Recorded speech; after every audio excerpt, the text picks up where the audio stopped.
Information for you just in now on Detroit's massive power outage. This comes after the public lighting grid suffered a major cable failure that crashed the entire grid, and it caused it to lose power about 10:30 this morning. Now here's where we stand at this moment. We're told about 75% of the city's public lighting grid is now back online. The lighting department is working closely with DTE and hopes power, they say, will be restored to the majority of customers by 7 o'clock tonight. We have been with you all day covering this huge story for the city, and tonight our Team 7 coverage kicks off with Jonathan Carlson at City Hall, where people found themselves trapped in elevators. A scary time for them, Jonathan.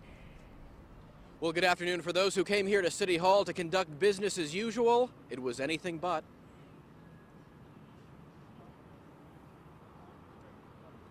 Firefighters responded and stretchers brought in, but it would be some time before those inside City Hall were evacuated to safety.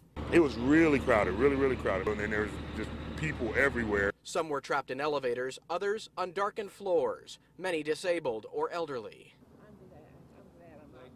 This woman was on a top floor. She needed help getting down all those flights of stairs. Her daughter made it out first. It's chaotic, it's dark in there. She's nervous, panicking. She's crying right now, having problems breathing because she's scared of height. She doesn't know how she's going to get down these stairs. We got to get her out of there.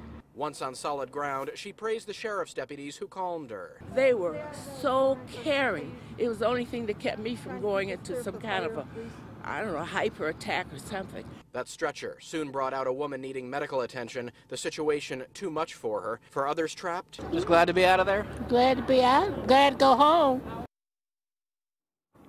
Again, one person taken to the hospital, but no other injuries reported. Just some frayed nerves, some stuck on those elevators or high floors for as much as 2 hours. We're live in downtown. I'm Jonathan Carlson, 7 Action News. All right, Jonathan, thank you so much for your coverage all throughout the day today. We want to go live now to the Detroit Medical Center, parts of which were also affected by the blackout. After a day in the dark and moving critical care patients, 7 Action News reporter Jim Kirchner is there live with the very latest. Jim, good evening. Good evening, Jeff and Joanne. The power is back on here tonight. They lost the juice at 10:30, went to the backup system, which is reduced power.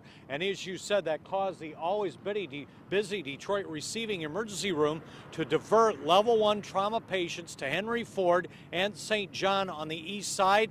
And they had reduced operations on the inside of the hospitals.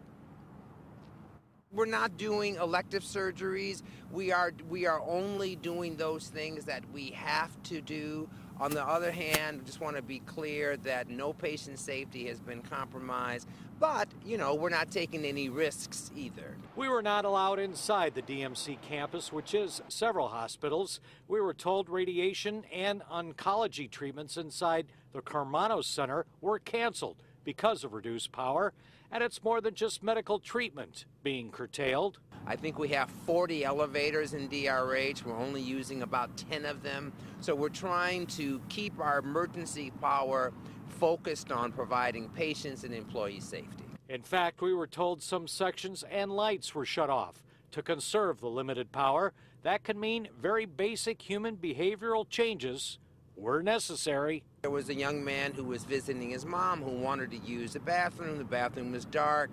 We've got to now find a lit place for him downstairs in the tunnel for him to go to the bathroom. It's an inconvenience. It's really a problem.